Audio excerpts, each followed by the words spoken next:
From University of Utah Health and The Scope Presents, I'm Mitch Sears, and this is Clinical.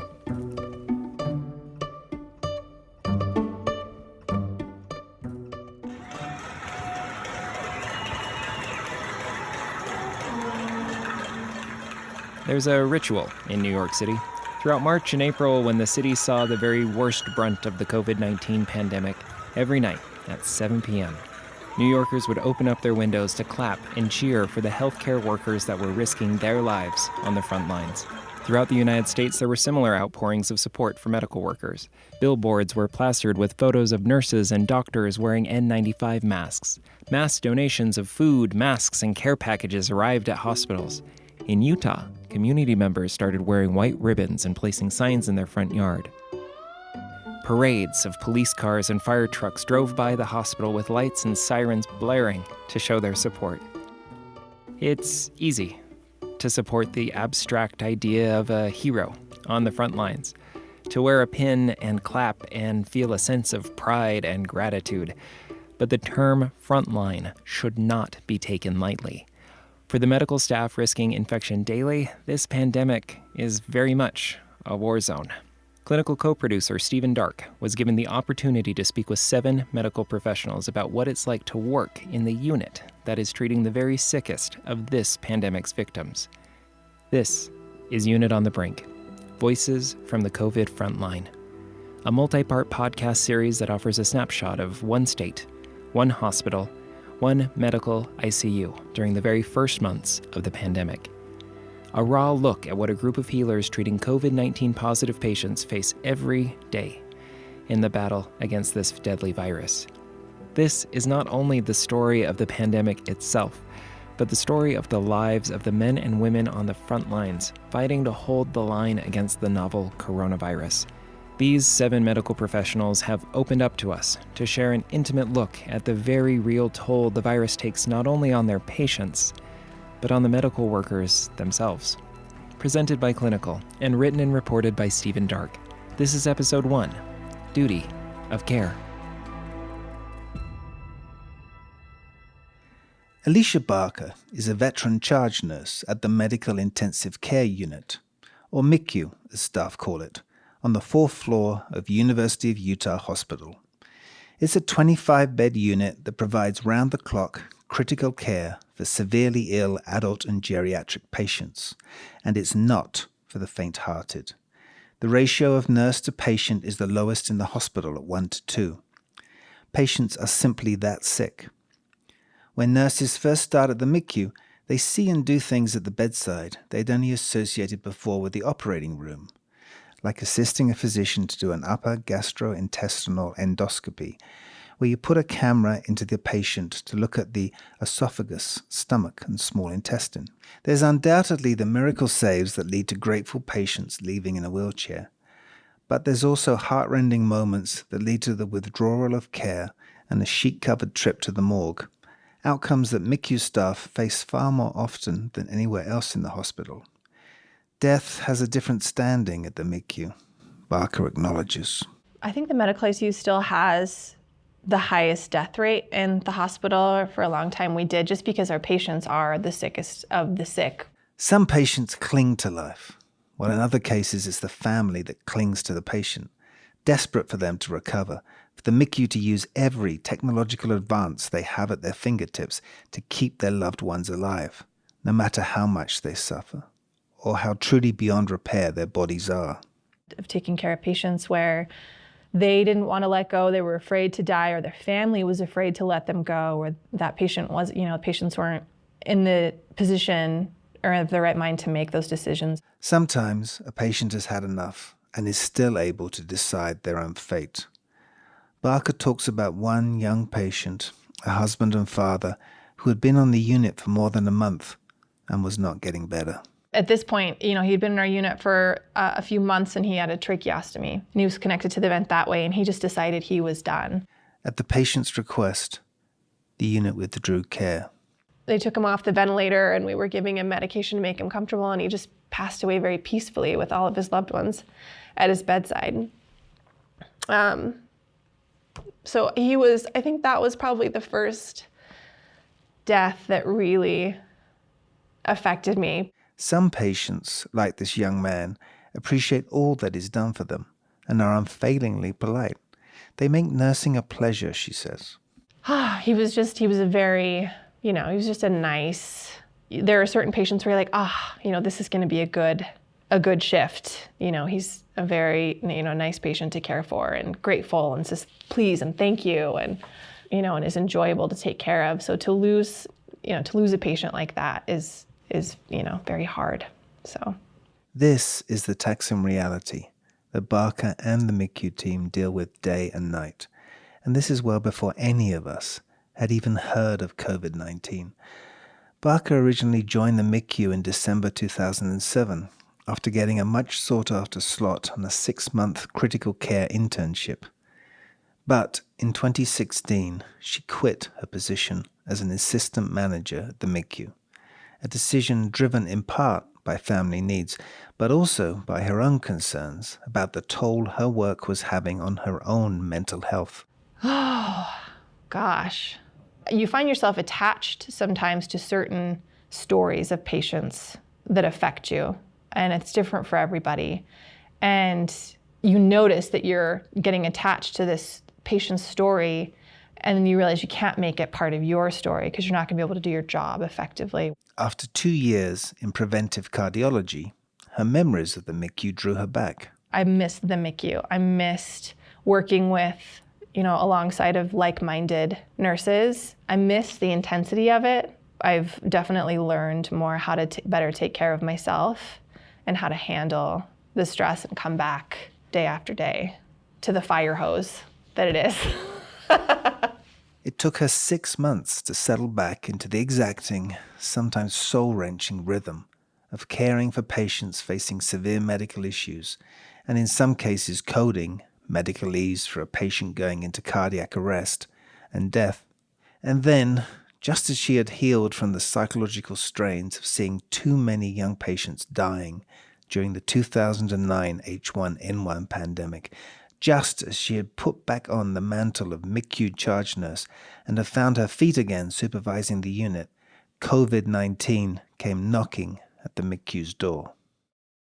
A friend with whom she studied nursing expressed sympathy to Barker for returning only to find the novel coronavirus just around the corner. She was like, "Oh, I'm sorry, you're back at the bedside now and you've got to deal with this." And I'm like, actually, I feel maybe this is why I came back. I don't know. I feel like I'm glad to be back because of my experience. Talk to enough healthcare staff, and you hear amidst the stories of patients saved and lost that same philosophy, that oddly mystical connection they feel with their patients and their calling. They walk what one nurse calls the grey line of life and death every day, testing the limits of their strengths and their flaws. You find yourself asking what could possibly have drawn them to such a challenging career. They all give the same answer as Alicia Barker. They just each get there in their own way. I loved the idea of just taking care of people. She grew up in Price, central Utah. Most folks in Salt Lake know Price as a gas stop on the way to the Red Rock tourist mecca Moab. For Barker, as a child growing up, it was a rural paradise, where in the evening she'd look forward to her father coming home so together they could watch the 1970s TV sitcom MASH. It was the recurring role of a nurse, played by Loretta Swit, who helped sow the seeds of Barker's future passion for nursing. My dad, when I was very little, he worked like the swing shift, and I would always try and stay awake or wake up when he would get home from work, because that was a time where I got to just hang out with him, and he always watched MASH when he got home from work to kind of wind down.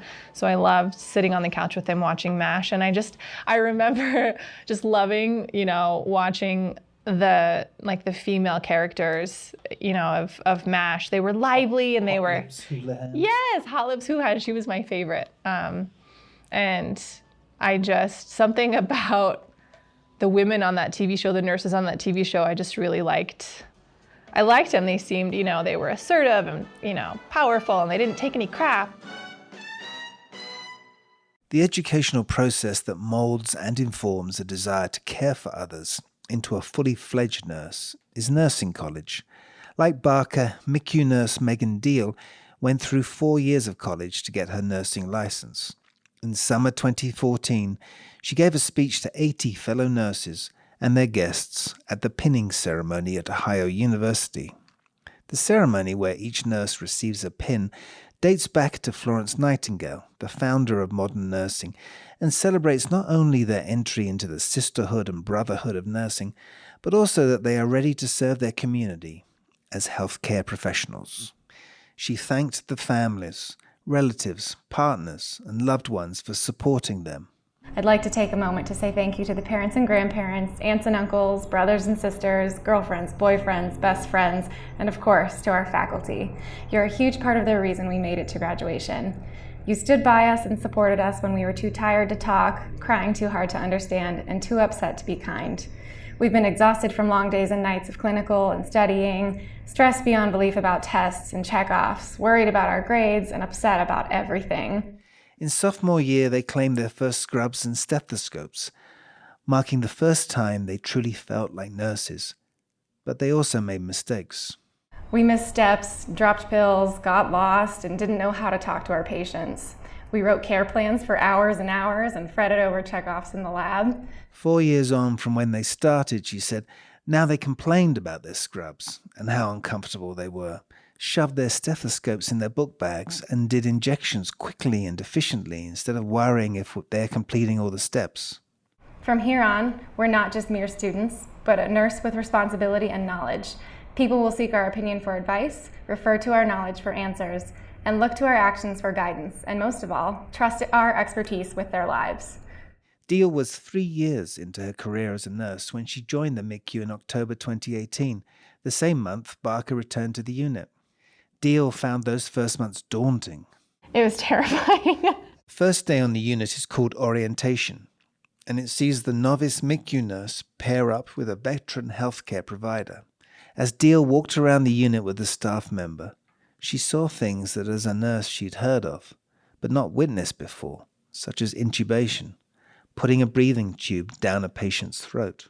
But I remember specifically watching a patient get intubated and thinking, oh, well, it's fine, they're gonna go to the ICU now. And then realizing oh, you're in the ICU and being like, oh crap. And the first probably month, it was a lot of the feeling really excited about, I'm here now, this is awesome, I'm gonna be, such a badass, this is gonna be so great, and feeling completely terrified because I didn't know how to take care of these patients yet. Orientation lasts 3 months, then you're on your own. You're given a couple of weeks with patients who are stable before you get thrown into the deep end. Stability, however, can be deceptive. Deal felt she was ready to take on a very sick patient, so she cared for a young mother who by the end of her first shift was doing well. The first shift that I was like, all right, I'm ready, I'm gonna take a patient that's really sick. I had come back from the previous day and my patient had been fine, and then that morning when we were getting report, they were like, she had a heart attack at midnight, and then at 4 a.m. she started having signs of bleeding. So we're gonna, they're going to CT right now, and all of these crazy things are happening. And I was like, well, I wanted to do this, I'll take this patient back. The nurse reported that the brain attack team from the neurology department had taken the patient away for CT and MRI scans, which revealed the patient had had a stroke. And then things got worse. So we're doing that, and I'm trying to get report from the night nurse, what happened? She was fine yesterday. And we got back up to the floor and she started coding. And I had never had my patient code before, and I was by myself.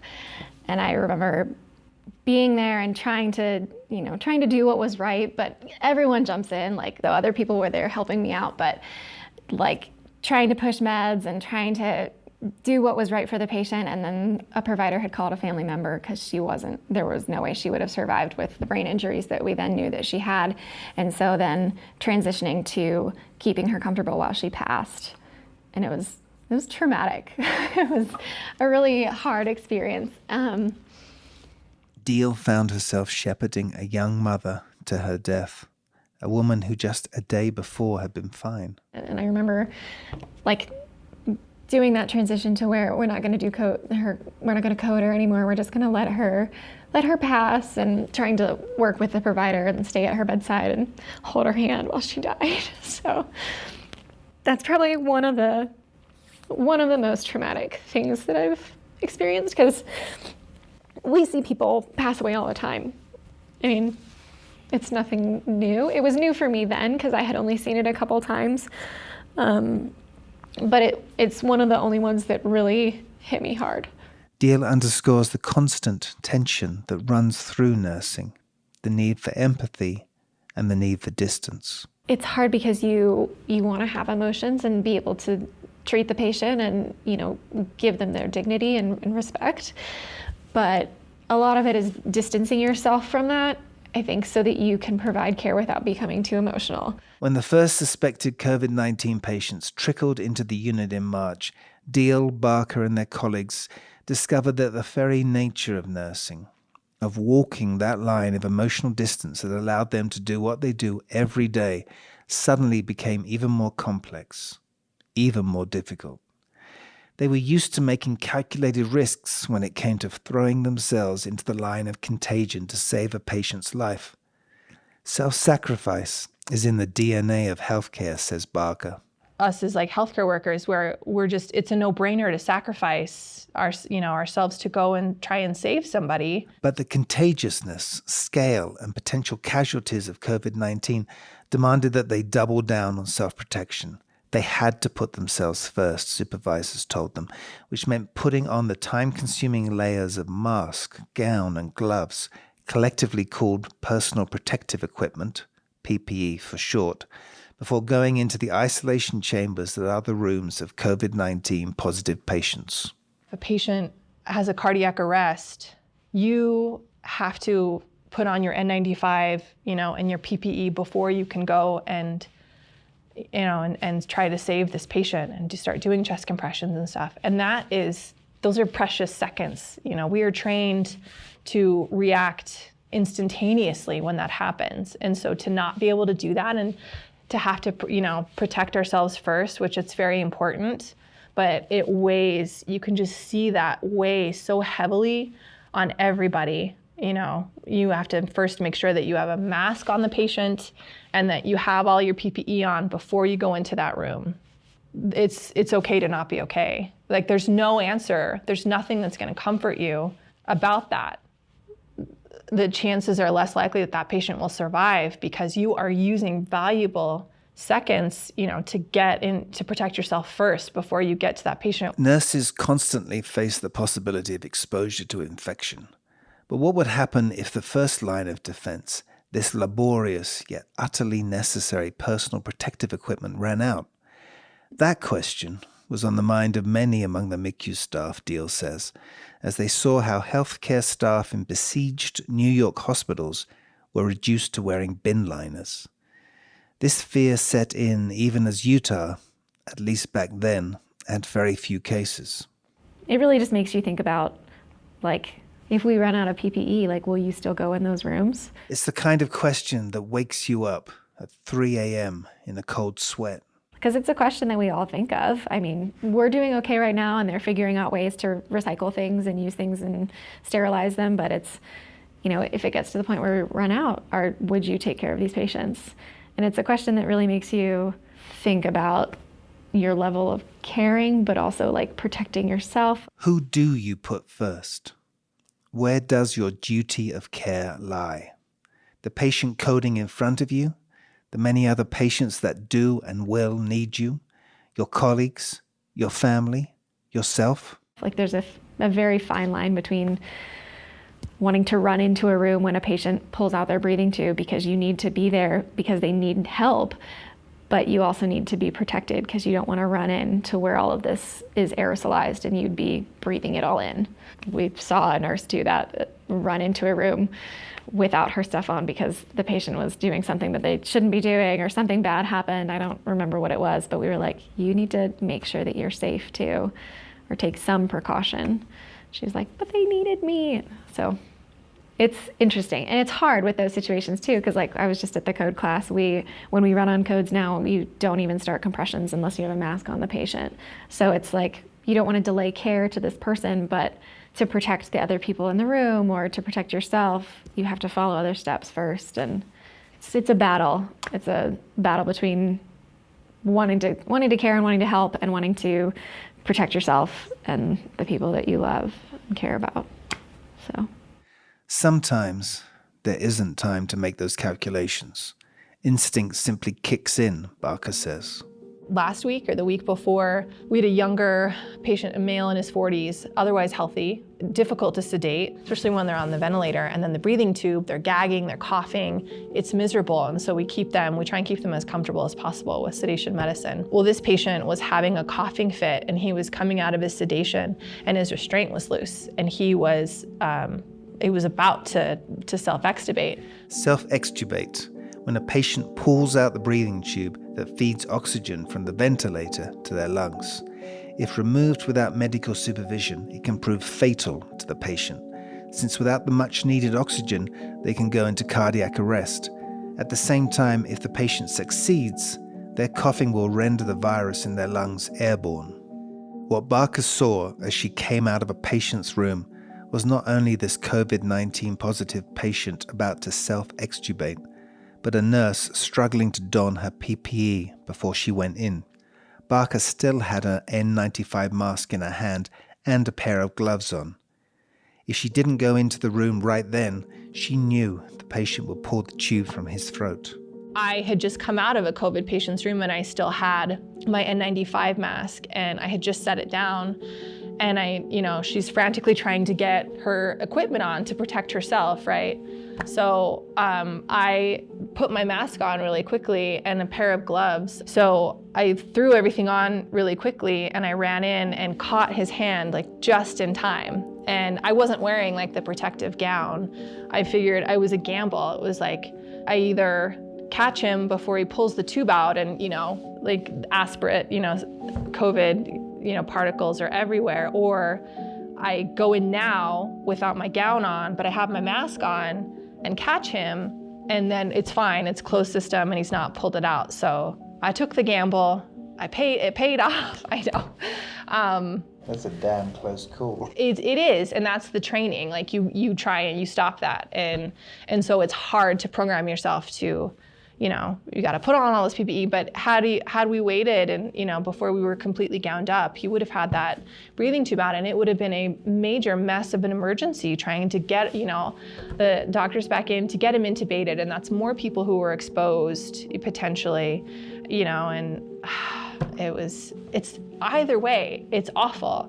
And I remember, I caught his hand, was getting him, the nurse had finally made it in, and she was giving him another dose of his medicine, the sedation medicine, so that he would cough less and calm down. And I'm, still mask on, but I don't have any other protection, so I'm trying to just tie his restraint so that his arm so he can't reach his tube, and then getting out of there. So as the adrenaline subsided, she faced new questions. Was I exposed to COVID? Should I go home? As I wasn't fully protected, I had the most important piece on, but and then it was on my mind the rest of the time, like, I should be okay. It's fine. It's okay. Is it okay? Should I go home now? Should I sleep in the same bed as my husband tonight? Should I? Did you shower before you left? Yes, I showered before I left. I scrubbed hard. Yeah. Washed my hair, got everything, but yeah. She drifts briefly into silence. You can almost feel the abyss that seems to open before her, all the unanswered questions, the doubts, the fears, and the horror that this pandemic has brought to bear upon her unit, let alone the many, many secrets the virus has yet to share with those who are trying to first contain and then extinguish its spread. And what awaits at the bottom of the abyss, Barker knows all too well, is perhaps the greatest tragedy the virus inflicts upon many of those who end up in the MICU. They die alone.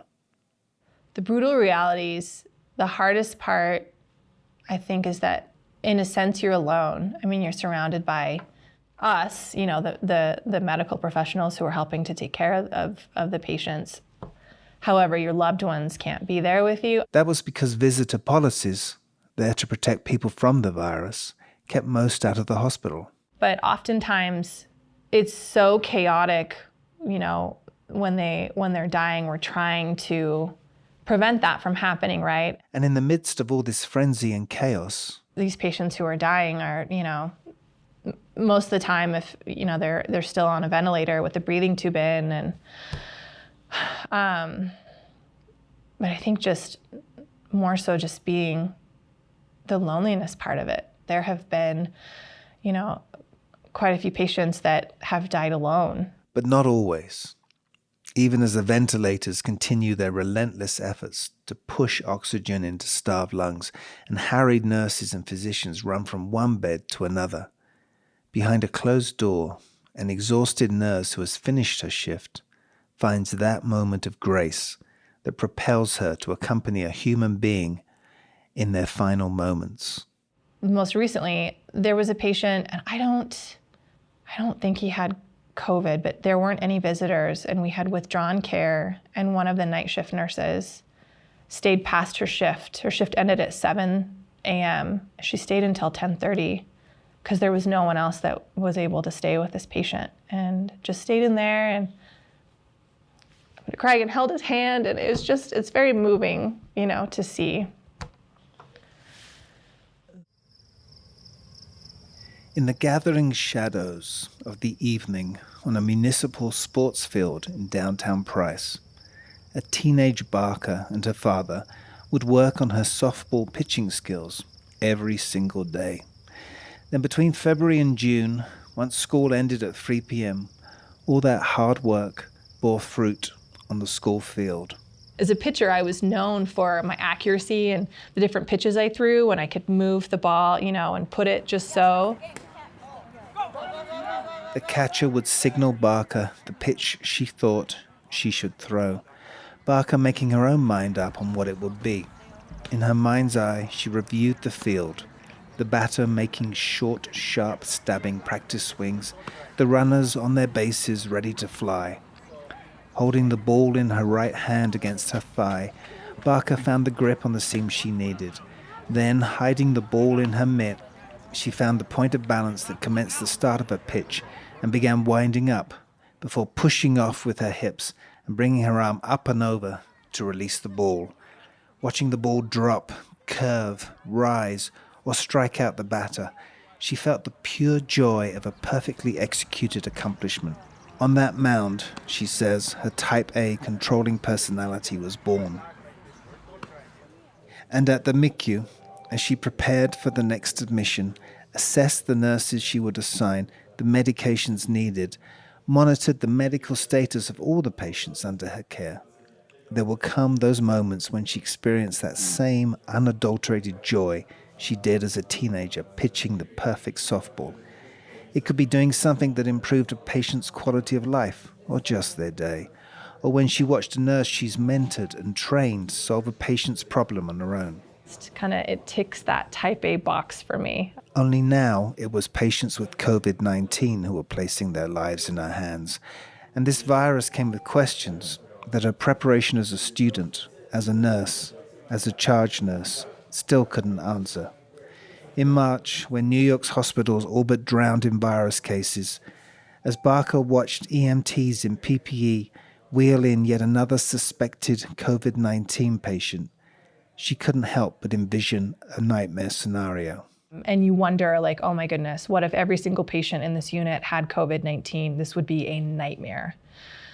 And then you think about colleagues who are across, in New York, who every patient in their unit has it, and it is a nightmare. So it kind of just gives you, it's a bit of a preview. And so I'm very grateful that the efforts that have helped to some degree, and hopefully they continue to help, but who knows. Barker appreciated the vocal support from the hospital's leadership and the much improved emphasis on providing mental health support. But even so, an inescapable dread in the pit of her stomach took hold that this pandemic was only just beginning. Next week on Unit on the Brink, Episode 2, Echoes of the Past. Before COVID-19, there was another global pandemic back in 2009. The international outbreak of influenza H1N1 shares eerie similarities to what the world has been dealing with since spring of 2020. But back then, most of the public had no idea what was really going on in the world's intensive care units. But first, the latest on the swine flu epidemic, which the CDC said today has spread widely and cannot be contained. It was like someone just flipped a switch, and all of a sudden we had 3 patients coding, in one shift. To have, at least 3 patients code, and die during your shift became kind of normal. And then there was a lull in the summer, and then resurgence in the fall again. They were profoundly ill with acute respiratory distress syndrome. Our ICU was filled with people who were proned for weeks. I just remember feeling, just being like, what is going on? Tune in next week for that story. Clinical is part of the Scope Presents network and brought to you by University of Utah Health. If you liked what you heard, please be sure to subscribe and share with your friends. You can also help others find us by leaving a review on Stitcher or Apple Podcasts. Those reviews really help out new podcasts, and we really appreciate them. Do you have a story of fighting on the front lines of COVID-19, a nursing story you'd like to share, or just a message of gratitude to the men and women from this story? We want to hear it. Feel free to call our listener line at 1-601-55-SCOPE. Again, that's 1-601-55-SCOPE. Or feel free to email us at hello@thescoperadio.com.